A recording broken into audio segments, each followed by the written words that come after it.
Everyone, आप लोग कैसे हो? आई होप आप बढ़िया होगे। अगर आप मेरे चैनल पर पहली बार आए तो प्लीज़ चैनल को सब्सक्राइब कर दें और वीडियो अच्छी लगे तो वीडियो को लाइक कर दें, शेयर कर दें और कमेंट कर दें। आज मैं आपको बताऊंगा कि मनुष्य के लिए भोजन की कितनी आवश्यकता है, भोजन क्यों खाता है, कितनी आवश्यकता है, अगर नहीं खाएगा तो क्या होगा। इस वजह से मैं आपको ये वीडियो बताऊँगा, लेकिन आप वीडियो को पूरा देखें, लास्ट तक देखें और वीडियो को बिल्कुल भी रिसीव ना करें। ये सब जानने के लिए आप मेरे चैनल को सब्सक्राइब कर दें, ऐसी वीडियो आपको मिलती रहेगी। तो बिना टाइम वेस्ट किए चलिए चलते हैं हम अपनी मेन टॉपिक पर।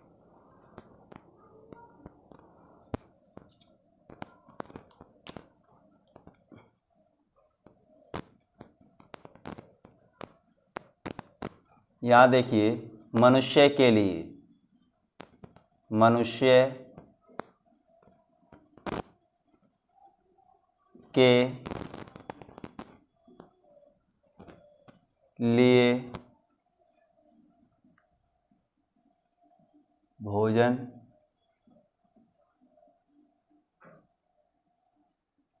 की आवश्यकता।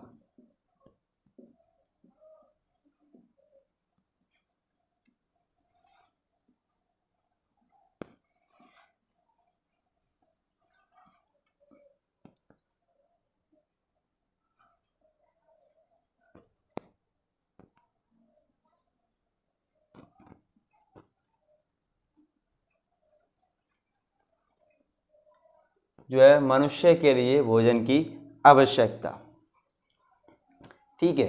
मनुष्य के लिए भोजन की आवश्यकता तो निम्न प्रकार है, ठीक है। ध्यान से देखिए, पहला प्रकार इसका जो निम्न प्रकार के हैं।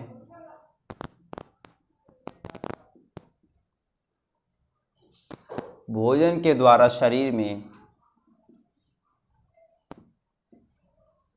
भोजन के द्वारा शरीर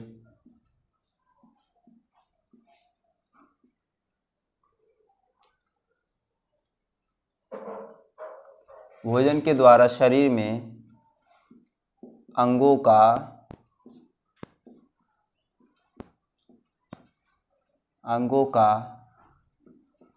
पोषण होता है, ठीक है।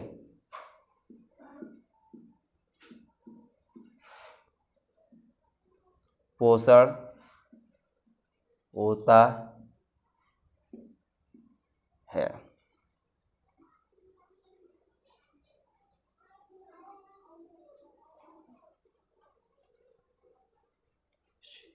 शरीर के सभी अंगों, भोजन के द्वारा शरीर के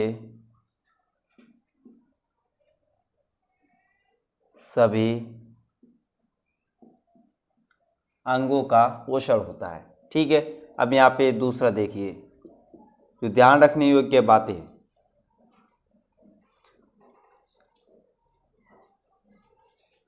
भोजन के द्वारा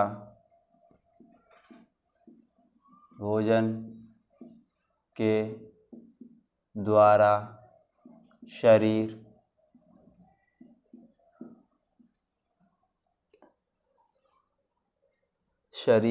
की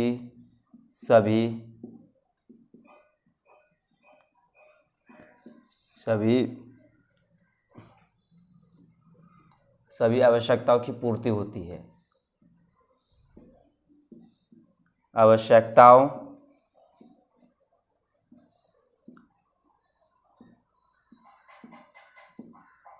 आवश्यकताओं की पूर्ति होती है।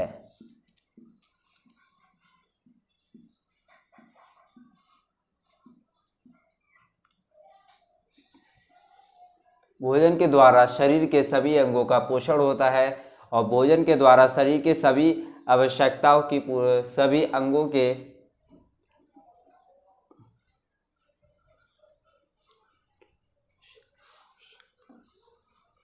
पूर्ति होती है, ठीक है। और देखिए इसी के नंबर 3,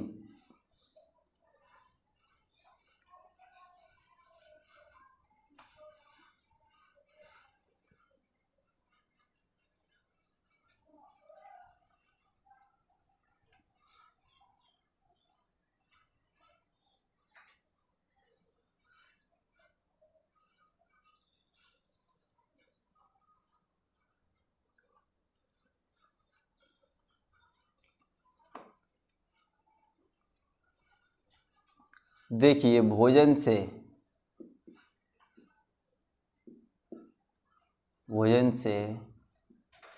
मांसपेशियां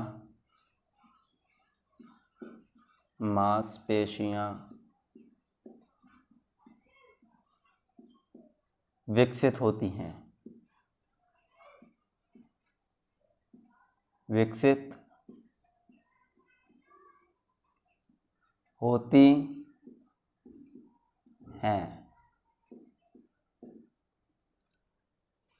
भोजन से मांसपेशियां विकसित होती हैं।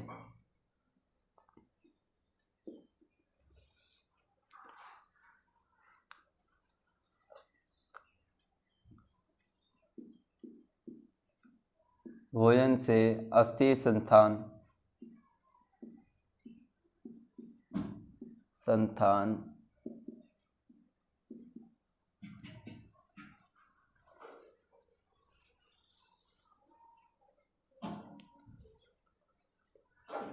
सुडौल व व्यवस्थित रहता है। सुडौल व व्यवस्थित रहता है। व्यवस्थित रहता है।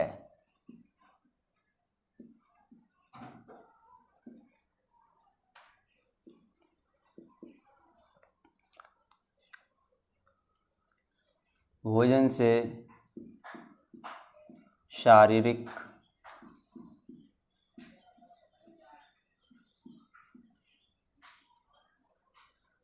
से शारीरिक वृद्धि में मानसिक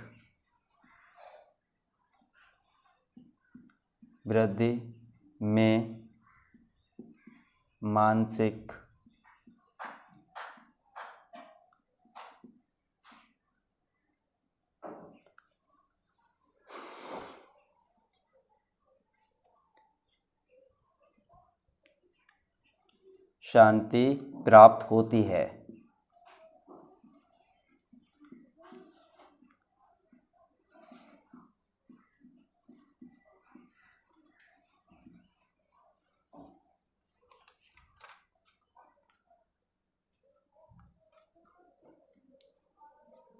अब देखिए यहाँ पे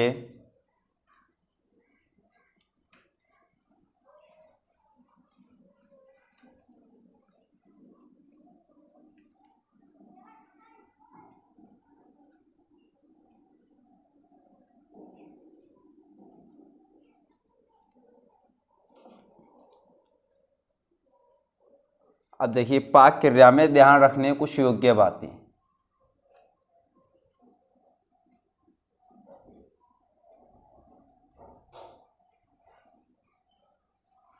क्रिया में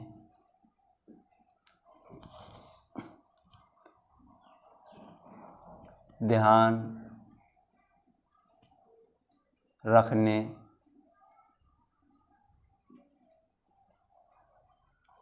कुछ बातें।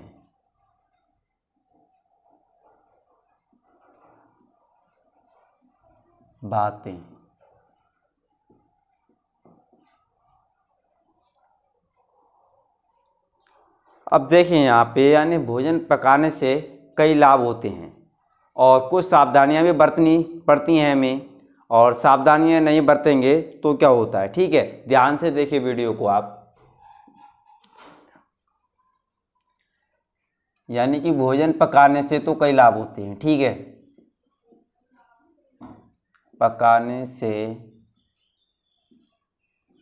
कई लाभ होते हैं।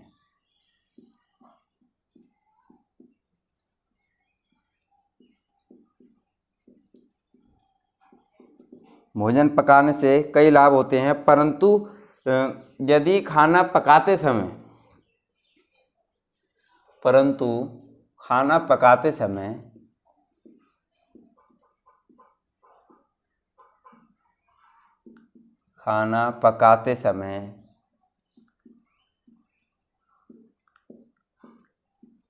हमें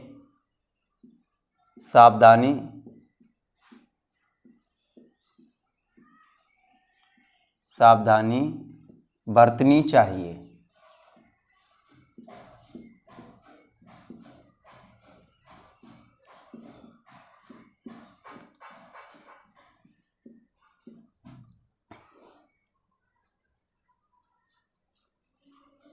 अब इन्हें विशेष रूप से देखें, ठीक है, इन्हें विशेष रूप से देखें।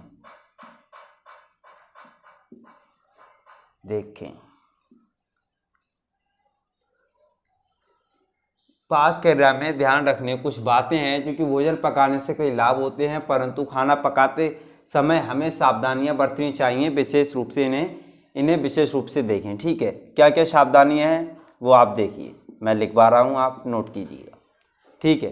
क्या क्या सावधानी बरतनी चाहिए हमें, किस तरीके से पकाना चाहिए साफ सुथरे से, तो वो आप देखते रहिए, ठीक है।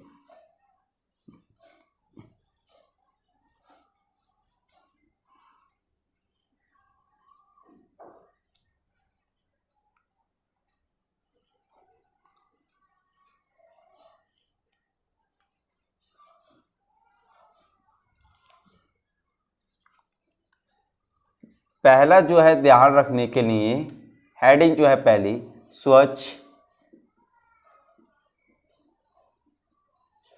बर्तनों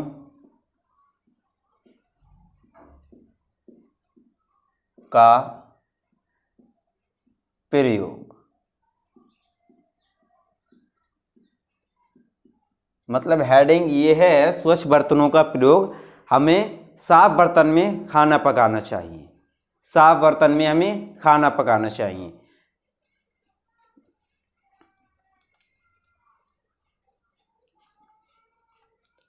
भोजन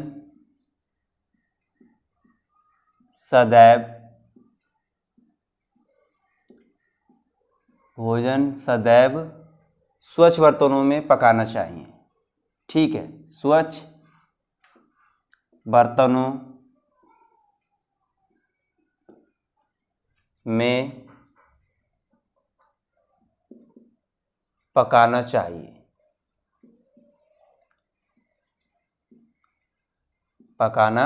चाहिए,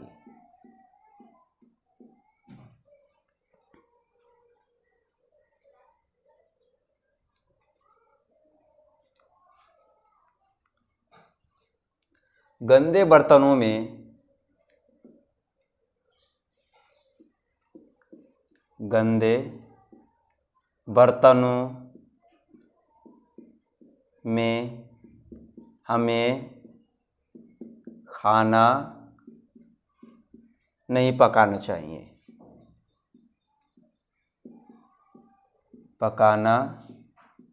चाहिए, अगर हम गंदे बर्तनों में जो खाना पकाएंगे तो इसके विशिष्ट जो पदार्थ हैं वो नष्ट हो जाएंगे, फिर कुछ फ़ायदा नहीं निकलता है हमारा खाना पकाने से, ठीक है। अब कोई विटामिन है किसी भी इसमें, तो आप साफ बर्तन में पकाएंगे, उसे अच्छे तरीके से धो के, तभी तो विटामिन प्राप्त होगा ना।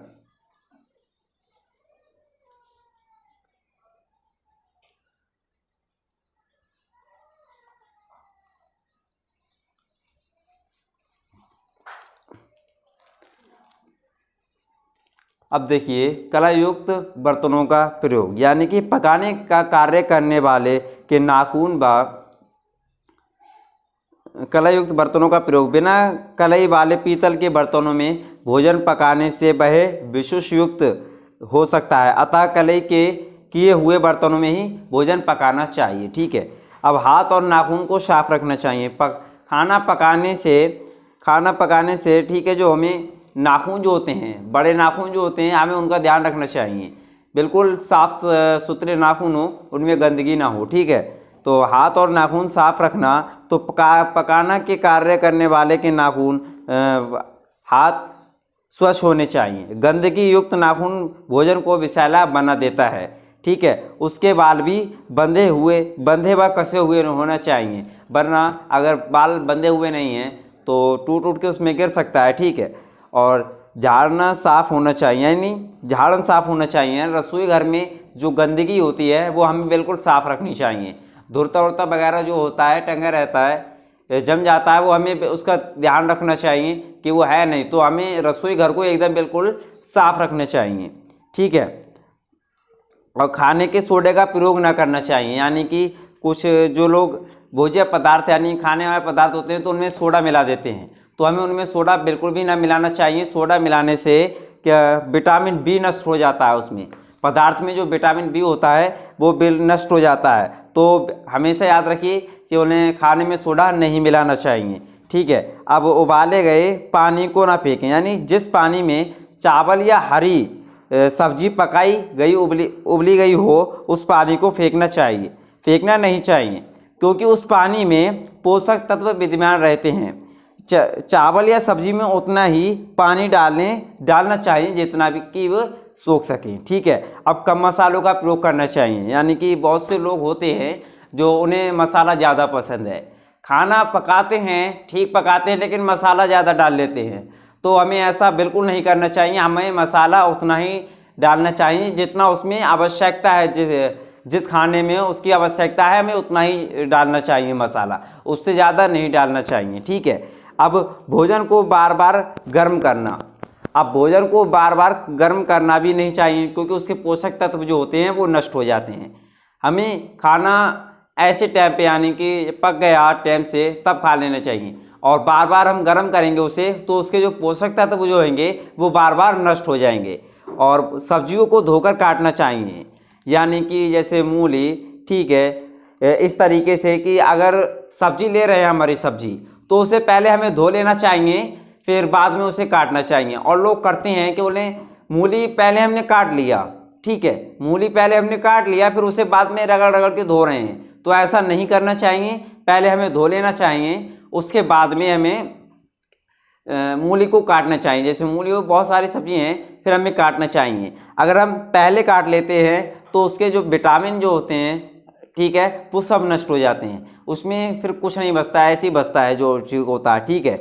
तो हमें आइंदा याद रखिए ऐसी बातें। सब्जियां हमें विटामिन, खनिज व लवण आदि प्राप्त करती हैं, ठीक है। तो आइंदा याद रखिए हरी सब्जी बनाने से पहले क्या बोलें, सब्जी को धो लें अच्छी तरीके से और फिर काटें। और बहुत से लोग जो होते हैं जैसे टमाटर, आलू वगैरह, इनके चीज़ सेब हो गया, छिलका जो होता है वो बहुत मोटा मोटा काटते हैं।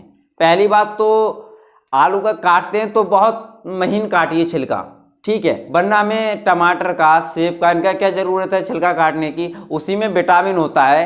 अगर आपको काटना ही है तो थोड़ा महीन सा काटिए, मोटा नहीं काटना चाहिए, क्योंकि उसी में जो होता है पदार्थ, विटामिन में जो होते हैं उसी में ही होते हैं, अंदर बहुत कम होते हैं। तो आइंदा याद रखिएगा।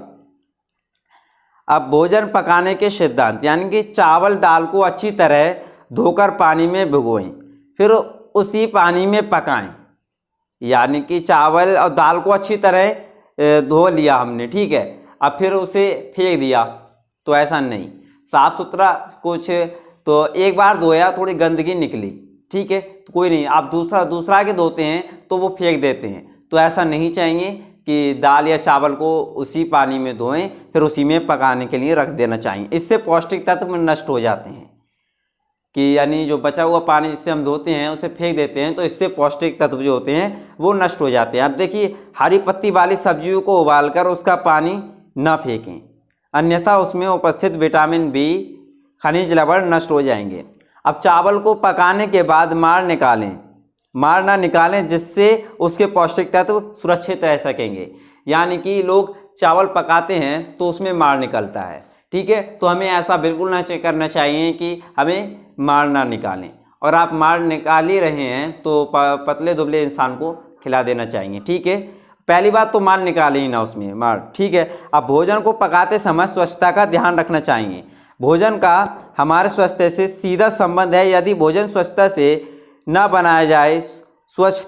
बनाया जाए तो उसका प्रभाव स्वास्थ्य पर पड़ता है। भोजन को पकाते समय स्वच्छता निम्न प्रकार रखी जा सकती है, यानी कि खाना बनाने वाले को व्यक्तिगत स्वच्छता के सिद्धांतों का पालन करना चाहिए।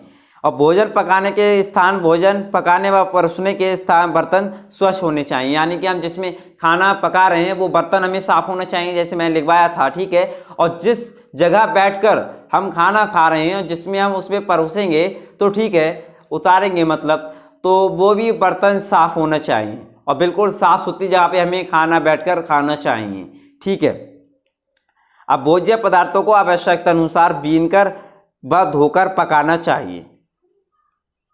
दाल हो गई, चावल हो गए, इन सबको हमें भूनकर पहले पकाना चाहिए। ठीक है। आप भोजन बनाते समय प्रयोगानुसार कार्य करना चाहिए। भोजन बनाने से पहले एक योजना बना लेनी चाहिए, जिससे आवश्यकता अनुसार उपलब्ध सामग्री के अनुसार रुचिकर भोजन तैयार किए जा सकें। प्रयोग अनुसार भोजन बनाने से निम्न लाभ होते हैं। भोजन बनाने में परिवर्तन करना आसान हो जाता है। उपलब्ध सामग्री से भोजन तैयार किया जा सकता है। अब भोजन रुचिकर व आकर्षक होता है। ठीक है। अब मौसम के अनुसार भोजन बनाना। अब भोजन तालिका बनाते समय मौसम का ध्यान रखना चाहिए। कौन सा मौसम है, किस मौसम में जो चलता है उसी के पकाना चाहिए। जैसे ध्यान रखना चाहिए अति आवश्यक होता है। जैसे गर्मी में ठंडे पेय पदार्थ और जाड़े में गर्म पेय पदार्थ का सेवन किया जाता है। ठीक है। समय के अनुसार भोजन तालिका बनाना। भोजन तालिका बनाते समय ध्यान रखना आवश्यक होता है। सुबह के नाश्ते में जल्दी तैयार होने वाला नाश्ता तथा शाम के समय विशेष प्रकार का नाश्ता बनाया जा सकता है। ठीक है। अब बचे हुए भोज्य पदार्थों का उपयोग, यानी कि प्रत्येक परिवार में सदस्यों के संख्या के अनुसार ही खाना बनाया जाता है, ताकि भोजन बचे ना। और फिर उसके बावजूद भी अगर भोजन बच जाता है तो उसे फेंके ना। ठीक है। उसे फेंके ना। जैसे सब्जियों में कटलेट बनाना, बचे हुए चावल से फ्राइड या राइस बनाना, बची हुई सब्जियों से पराठा या कचौड़ी बनाना। अब भोजन पकाने की विधियाँ विभिन्न निम्नलिखित हैं। इस विधि द्वारा भोज्य पदार्थों को गर्म पानी में उबालकर पकाया जाता है। भोज्य पदार्थ को उबालने की अवधि उसकी कठोरता पर निर्भर करती है। भोज्य पदार्थों को निम्नलिखित 3 प्रकार से उबाला गया है। तो यानी कि जो भोजन पकाने की विधियां हैं ये मैं आपको कल बताऊंगा। तो फिलहाल आज के लिए इतना ही। इसका पार्ट 2 देखेंगे आप कल। तो फिलहाल आज के लिए इतना ही। अगर आप मेरे चैनल पर पहली बार आए तो प्लीज़ चैनल को सब्सक्राइब कर दें, और वीडियो अच्छी लगी हो तो प्लीज़ वीडियो को लाइक कर दीजिए, शेयर कर दीजिए, और कमेंट में अपना जवाब दें कि वीडियो कैसी लगी। तो ठीक है, आज के लिए इतना ही। मिलते हैं अगली वीडियो में।